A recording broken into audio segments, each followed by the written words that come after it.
Kenya's President William Ruto has been in office for exactly 1 year, during which he has faced challenges with the economy and on the international stage. However, not all has been barely gloom and doom for him. While some have accused him of economic hardship, some have also praised him for the reformation of the agricultural sector and, of course, internet access into the country, amongst other things that they said he has done well. These things are the things we are going to talk about and evaluate on the show this morning. And joining me for the conversation, I have Professor XN IRAKI, who's an economist and associate professor of economics. He joins me from Nairobi, Kenya. Professor, it's nice to have you on the show. Morning, and how are you? Very good. Now, Wednesday marked exactly a year President William Ruto came into office, and he ascended to power on the basis of what he called the plan, which focused on agriculture and food security, MSMEs, financing, housing, health access, ICT, and of course, creative economy. So how have all these pillars fared over the past 1 year, and did they improve the lives of the average citizens? There's no doubt that when President Ruto was campaigning to become the president of Kenya, he made a lot of promises. And some of the promises are that there will be less debt, there will be more jobs, the cost of living will go down. But 1 year later, most of those promises have not been fulfilled. In fact, what has drowned all his economic promises are taxes and the high cost of living. The inflation has gone down a bit, but if you talk to most people on the streets, they feel the cost of living has gone up. We have not had enough jobs, and the debt is still growing, opposed to his promise. So I think his promise was probably long term, it was not short term. So before we see the real gains of his promises, we probably need another 1 hour or so. Well, not 1 hour, but maybe 1 year or so before we start seeing the dividends. But then the chief economist of the country, Ken Kijinga, analyzed the issue as regards Ruto's policies and what he was able to bring on board. He described his first year as an extremely challenging period, saying that the global environment also was not easy for the championing of African discourses. And of course, that was one of the things that William Ruto did or has done in the last 1 year. So if you were to evaluate it, how true is it in terms of the difficulty in implementing the plans and reforms of his administration in his country, and of course championing the cause of Africa on the continent? I believe that when President Ruto made all these promises, he meant well. But I think the economic reality has not been very fair to him or to other countries, not just Kenya. Nobody expected war in Ukraine. Nobody expected rain to fall. So I think if you look at the external environment, the internal environment, it has not been very conducive to keeping his promises.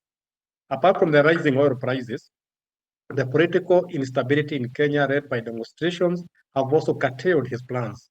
But now there is a relative peace in this country, there's a relative stability, and we believe that he might now have a chance to implement his dreams and his aspirations as the political promises.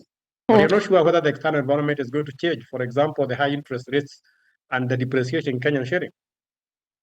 So for the short-term goals, which were to be achieved within the first year in office, according to what we know, he made 71 promises, and out of those 71, 41 are yet to kickstart, and 22 are ongoing. And you have attributed this to the harsh economic realities that his administration has been faced with. I'd like you to just touch on those promises and take us through the modalities and the areas by which he was able to bring them on board, though the success rate has been low. He made a lot of economic promises, which is expected by any politician.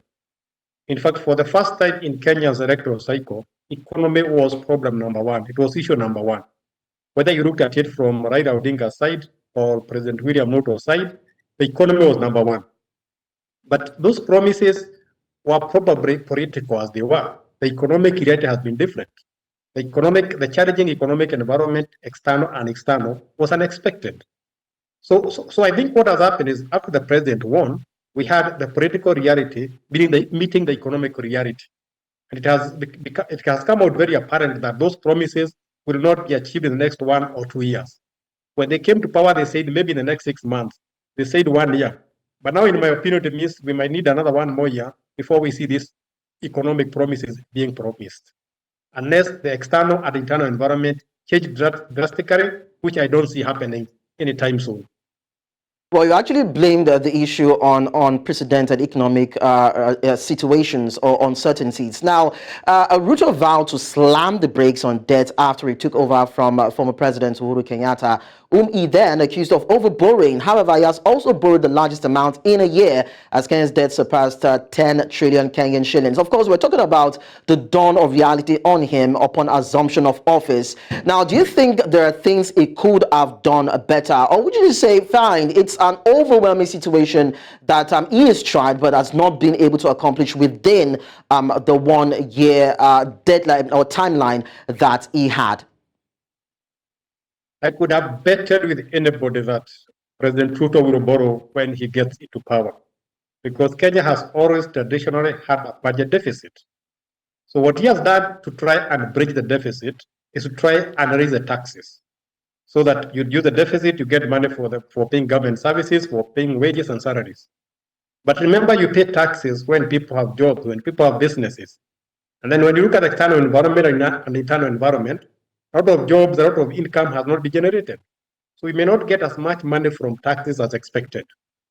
So I think he has tried, but we need to give him more time before we see real results from his economic policies. So the question would be how much time do we get to give him? I'm not sure that Kenyans are actually that patient. But then let's really take a look at the financial year that ended June 2023. Kenya's gross debt rose about 1.56 trillion Kenyan shillings to reach about 10.19 trillion Kenyan shillings. That's a lot, up from 8.63 trillion Kenyan shillings during the same period in 2022.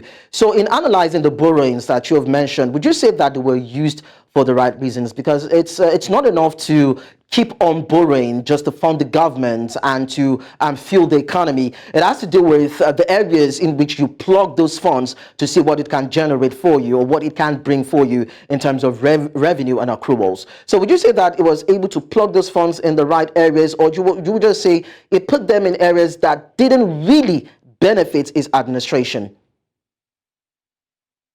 When the previous president Uhuru borrowed money, we saw where the money went. Big projects like the standard gauge railway, roads, highways, ports, and so on. But we are not very sure where the money that is being borrowed this time is going. I guess the money is being used to complete those projects and maybe start new projects. So remember that when President Ruto became the president, he could not just rush the old project that was started by the other president. So he probably need to borrow money to finish the existing projects. So we cannot be very sure where the money has gone this time, but we know it is being used to finish the existing projects and maybe come up with new projects. Remember, every regime comes with its promises. And we hope that before he gets into new promises or to new projects, he will have finished the former projects. So every government comes with its own agenda. We can see the projects, the agenda of the new president. And we can see some of the areas he is focusing on, like agriculture, giving subsidies to people who are in agriculture, fertilizer, and so on, focusing on universal health, focusing on making sure there are more jobs. But his ambition is quite big, so it might not be easy to see specifically where the money is going because it's quite distributed, unless in the other government where big projects were evident. All right, let's begin to look at solutions, Professor. In March, the Kenya National Bureau of Statistics released a report showing that the number of unemployed Kenyans has grown to about 2.97 million. So now, how does the Kenya Kwanza administration plan to address this? How would you advise them to go about addressing this to mitigate the agitations that might be on the part of the youth who are mostly concerned about getting engaged and having a means of livelihood? I think there are two approaches that the government can use if they want to create more jobs. One of them is to focus on small and medium enterprises. The Ruto government came up with a ministry specifically focused on that. Most of the Kenyans are in the informal sector. They are not formally employed. So one way to create jobs, one of the low-lying fruits, is to focus more on the SMEs, the small and medium enterprises. If those one expands, then you create a lot of jobs for Kenyans. Another easy way to create jobs, which is a bit controversial, is actually to reduce taxes so that people have more money to spend, people have more money to invest. But the government has decided that probably what we need to do is to increase the taxes to make sure that we have we close the budget deficits. So if I was asked, in my opinion, we probably should reduce taxes so that people spend more money, people invest more. And the third way to create jobs is to bring more investors so that people come with their money, they invest, they come up with new projects, they come up with new enterprises, and that creates jobs for the Kenyans. And the fourth way is to look forward, to look outwards so that we can have more markets in other countries. As we export goods and services to other countries, then we also create jobs for the Kenyans who really need jobs because of the young population that makes a big proportion of the Kenyan population.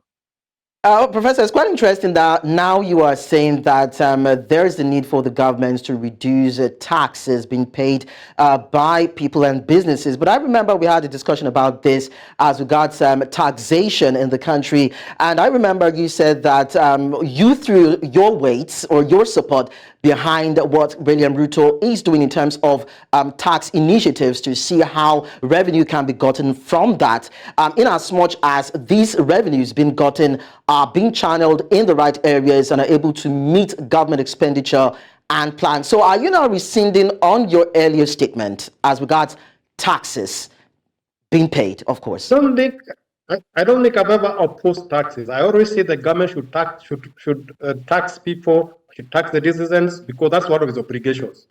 But the taxes should not be high, should not be so high that they stop people from doing their business. They disincentivize people from doing businesses. So what I'm saying is, if we have any new taxes, they must be targeted such that they don't dissuade people from being entrepreneurs, from running businesses.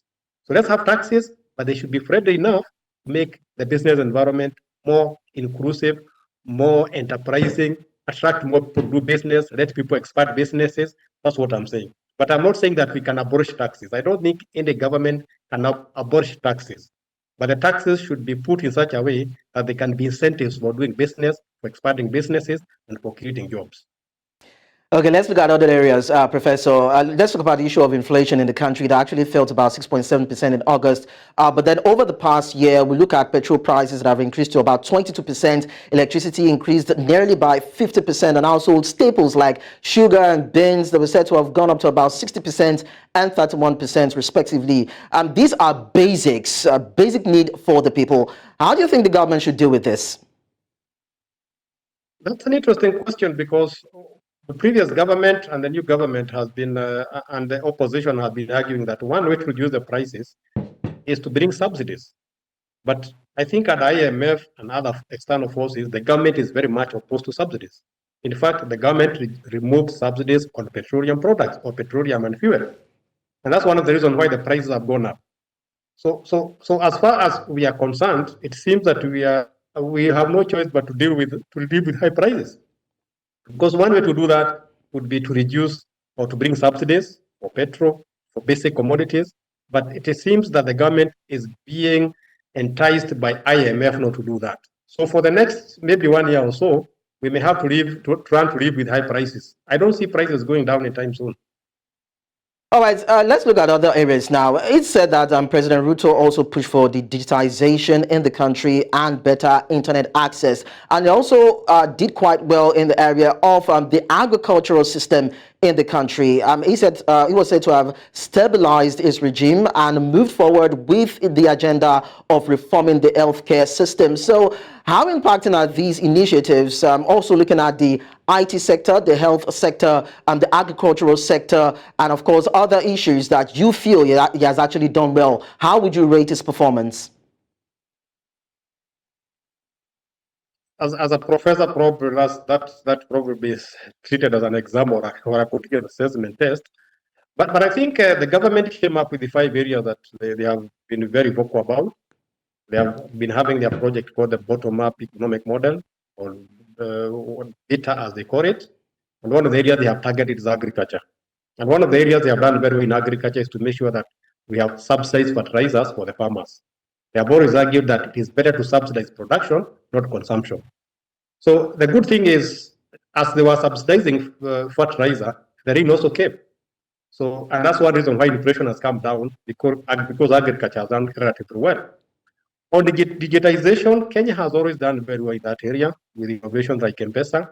And I suspect that the government will continue with that particular project. On healthcare, I think that's one area that we need more money, we need more investment. The government is talking about universal healthcare, but that is yet to be actualized. A healthy nation is a productive nation, so we need more focus on that particular sector. All right, so what about its influence on the discourse about climate change and the fact that it was able to raise $23 billion in pledges and investments for the country and, of course, for the country? Now, how would you also describe the role it played in terms of the importance, what it means for Africa? One of the things that is coming out very clear since President Ruto came to power is that he is portraying himself as Pan-Africanist, and that is one area I think he is very focused on becoming a Pan-Africanist. So that's why we held that meeting in Kenya, and if you listen to his speech, to his talk, it was about making sure that climatic change is not just beneficial to Africa but to the rest of the world. He has been talking about planting 15 billion trees in Kenya. So I think in that particular meeting about climatic change, he really portrayed himself as somebody who cares about the planet, somebody who cares about the climate, and somebody who believes that that issue can be reversed. In fact, he has even proposed certain taxes to make sure that climatic change is reversed and there is less global warming. But that is a long-term plan. Changing the direction of climatic change takes time. Okay. But we believe that some of the ideas he has proposed can work and should work. Thank you so much, Professor IRAKI, economist and associate professor of economics, for talking to us. Thank you so much. Thank you very much and have a good afternoon. And you too.